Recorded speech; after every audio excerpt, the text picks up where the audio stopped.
하나님의 말씀은 맛있습니다. 하나님의 말씀은 즐겁습니다. 하나님의 말씀은 생명과 행복을 줍니다. 500독 성경 통독 훈련원장입니다. 여수 살리는 교회 임기환 목사가 진행하는 하늘의 문이 활짝 열리는 말씀을 봉독하고 전하는 시간입니다. 함께 하시면 기적이 일어납니다. 알람을 설정하시면 좋겠습니다.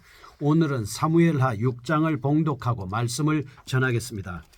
사무엘하 6장. 다윗이 이스라엘에서 뽑은 무리 3만 명을 다시 모으고 다윗이 일어나 자기와 함께 있는 모든 사람과 더불어 바알레 유다로 가서 거기서 하나님의 궤를 메어오려 하니 그 궤는 그룹들 사이에 좌정하신 만군의 여호와의 이름으로 불리는 것이라. 그들이 하나님의 궤를 새 수레에 싣고 산에 있는 아비나답의 집에서 나오는데 아비나답의 아들 우사와 아효가 그 새 수레를 모으니라. 그들이 산에 있는 아비나답의 집에서 하나님의 궤를 싣고 나올 때 아효는 궤 앞에서 가고 다윗과 이스라엘 온 족속은 잣나무로 만든 여러 가지 악기와 수금과 비파와 소고와 양금과 재금으로 여호와 앞에서 연주하더라. 그들이 나곤의 타작마당에 이르러서는 소들이 뛰므로 우사가 손을 들어 하나님의 궤를 붙들었더니 여호와 하나님이 우사가 잘못함으로 말미암아 진노하사 그를 그곳에서 치시니 그가 거기 하나님의 궤 곁에서 죽으니라. 여호와께서 우사를 치심으로 다윗이 분하여 그곳을 베레스 우사라 부르니 그 이름이 오늘까지 이르니라. 다윗이 그날에 여호와를 두려워하여 이르되 여호와의 궤가 어찌 내게로 오리요 하고 다윗이 여호와의 궤를 옮겨 다윗성 자기에게로 메어가기를 즐겨하지 아니하고 가드 사람 오벳 에돔의 집으로 메어간지라. 여호와의 궤가 가드 사람 오벳 에돔의 집에 석 달을 있었는데 여호와께서 오벳 에돔과 그의 온 집에 복을 주시니라. 어떤 사람이 다윗 왕에게 아뢰어 이르되 여호와께서 하나님의 궤로 말미암아 오벳 에돔의 집과 그의 모든 소유에 복을 주셨다 한지라. 다윗이 가서 하나님의 궤를 기쁨으로 메고 오벳 에돔의 집에서 다윗성으로 올라갈새 여호와의 궤를 맨 사람들이 6걸음을 가매 다윗이 소와 살진 송아지로 제사를 드리고 다윗이 여호와 앞에서 힘을 다하여 춤을 추는데 그때에 다윗이 배 에봇을 입었더라. 다윗과 온 이스라엘 족속이 즐거이 환호하며 나팔을 불고 여호와의 궤를 메어오니라. 여호와의 궤가 다윗성으로 들어올 때에 사울의 딸 미갈이 창으로 내다보다가 다윗 왕이 여호와 앞에서 뒤놀며 춤추는 것을 보고 심중에 그를 업신여기니라. 여호와의 궤를 메고 들어가서 다윗이 그것을 위하여 친 장막 가운데 그 준비한 자리에 그것을 두매 다윗이 번제와 화목제를 여호와 앞에 드리니라. 다윗이 번제와 화목제 드리기를 마치고 만군의 여호와의 이름으로 백성에게 축복하고 모든 백성 곧 온 이스라엘 무리에게 남녀를 막론하고 떡 한 개와 고기 한 조각과 건포도 떡 한 덩이씩 나누어 주매 모든 백성이 각기 자기 집으로 돌아가니라. 다윗이 자기의 가족에게 축복하러 돌아오매 사울의 딸 미갈이 나와서 다윗을 맞으며 이르되 이스라엘 왕이 오늘 어떻게 영화로우신지 방탕한 자가 염치 없이 자기의 몸을 드러내는 것처럼 오늘 그의 신복의 계집종의 눈앞에서 몸을 드러내셨도다 하니 다윗이 미갈에게 이르되 이는 여호와 앞에서 한 것이니라. 그가 내 아버지와 그의 온 집을 버리시고 나를 택하사 나를 여호와의 백성 이스라엘의 주권자로 삼으셨으니 내가 여호와 앞에서 뛰놀리라. 내가 이보다 더 낮아져서 스스로 천하게 보일지라도 네가 말한 바 계집종에게는 내가 높임을 받으리라 한지라. 그러므로 사울의 딸 미갈이 죽는 날까지 그에게 자식이 없으니라. 아멘. 사무엘하 6장입니다. 5장에서 우리는 마침내 다윗이 이스라엘 통일 왕국의 왕위에 등극함으로 그를 통해 신정 왕국을 건설하려 하신 하나님의 소망이 성취되는 장면을 살펴보았습니다. 그런데 이제 6장에서는 하나님께서 통치하시는 강력한 신정국가를 건설하기 위해 남다른 열심을 보여왔던 다윗 왕이 그 계획의 일환으로 하나님의 언약궤를 예루살렘으로 모셔오는 장면이 소개되고 있습니다. 6장은 세 단락으로 구성되어 있습니다. 1절에서 11절은 오랫동안 방치되어 왔던 하나님의 궤를 예루살렘으로 옮기려 하였으나 하나님의 방법대로 하지 않다가 실패하는 장면입니다. 12절에서 19절 말씀은 한번 실패를 맛본 다윗 왕이 이제는 하나님의 방법대로 하나님의 궤를 예루살렘으로 성공적으로 모셔오는 장면이 나오고 있습니다. 20절에서 23절은 하나님의 궤의 입성을 크게 기뻐한 다윗을 미갈이 비난합니다. 그러자 다윗 왕이 크게 책망하는 장면입니다. 이와 같이 하나님의 궤를 모셔온 다윗 왕의 열심 있는 행위는 이스라엘의 중심부인 예루살렘에 하나님의 보좌격인 법궤를 모셔옴으로써 하나님께서 이 나라의 진정한 통치자임을 온 백성에게 선포하려는 의도에서 나온 것이었다 볼 수 있습니다. 또한 동시에 하나님의 통치자가 직접적으로 나라 안팎에 작용하여 하나님의 언약을 온전히 나라 안에 성취되고 종교, 정치, 경제, 문화 모든 면에서 거룩한 신정국가의 면모가 갖추어지기를 간절히 바라는 다윗 왕의 뜨거운 심정에서 나온 것이다 볼 수 있습니다. 이제 우리는 이와 같은 다윗 왕의 신앙적 행위 이후에 근동지방의 정세가 이스라엘에게 절대 유리하게 전개되는 상황을 8장에서부터 10장까지 접하게 됩니다. 이후 다윗 왕국은 군웅할거하는 근동지방에서 막강한 실권자로 부상하게 되는 것입니다. 우리는 이 같은 사실을 통해서 개인이든 단체든 하나님의 주권을 인정하고 하나님을 의지할 때 진정한 의미에서 부흥할 수 있다라고 하는 것을 깨닫게 되는 것입니다. 첫 번째입니다. 언약궤의 운반과 웃사의 죽음에 관한 말씀이 1절에서 11절에 나옵니다. 1절에서 2절은 이스라엘 왕으로서 정치적 권력을 확립했습니다. 다윗은 이제 본격적으로 신앙적 과제를 해결하려고 하고 있습니다. 7, 80년이나 기대한 기럇야림에 방치되어 있던 언약궤를 수도 예루살렘으로 모셔오는 일이었습니다. 3절에서 5절은 하지만 본문에서 이를 위한 다윗의 첫 번째 시도는 실패로 돌아가고 맙니다. 수레에 법궤를 싣고 운반했기 때문입니다. 6절에서 8절은 운반 책임자 웃사가 죽는 일이 발생하고 9절에서 11절은 다윗은 법궤를 예루살렘으로 옮겨오는 작업을 중단하는 모습을 볼 수가 있습니다. 이처럼 하나님을 향한 다윗 왕의 뜨거운 열심 좋습니다.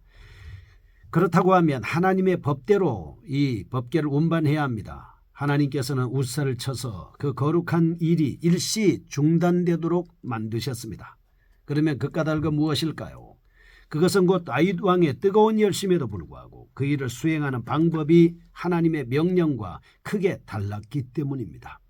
다윗 왕은 레위인으로 하여금 어깨에 메고 운반하게 하라는 법궤 이동에 관한 명령, 민수기 4장 15절, 7장 9절, 10장 21절, 신명기 31장 9절을 무시했습니다.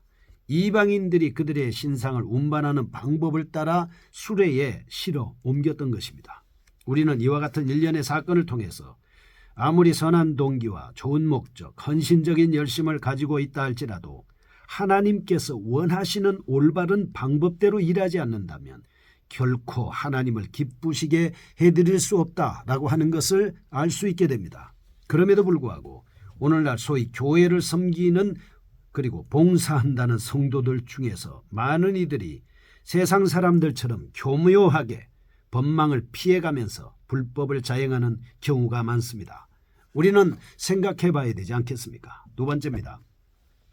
예루살렘에 안치되는 언약궤입니다. 12절에서 19절 웃사의 죽음 이후에 자기의 실수를 깨달은 다윗 왕이 3개월 후에 재차 율법의 절차를 따라서 하나님의 법궤를 예루살렘으로 옮겨오는 장면입니다. 9절에서 13절 앞서 언약궤를 옮기려다가 실패하고 오베데돔의 집에 놓아둔 일에 하나님께서 그 집에 복을 주셨다라고 하는 사실을 들었습니다.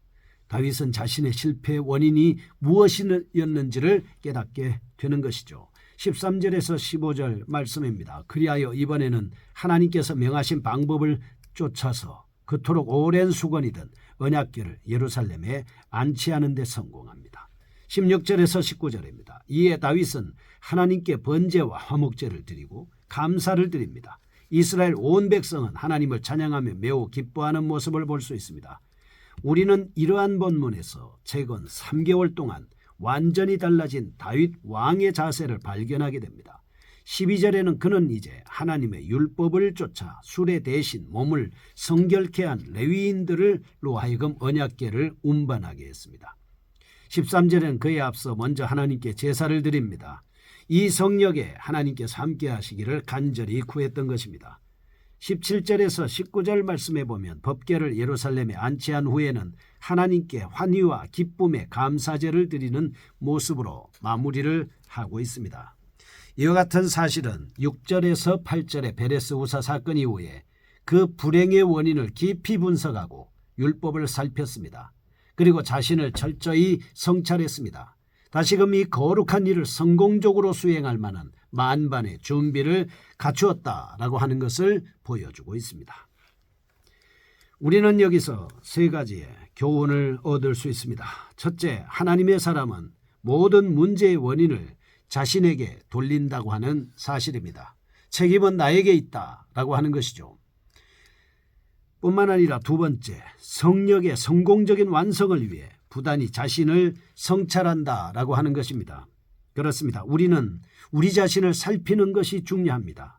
히브리서 13장 5절에 너희가 믿음에 있는가 너희 자신을 시험하고 판단하라 말씀을 하고 있습니다. 다른 사람이 나를 판단하면 기분이 좀 그러겠지만 내가 내 자신을 매일같이 판단해야 합니다.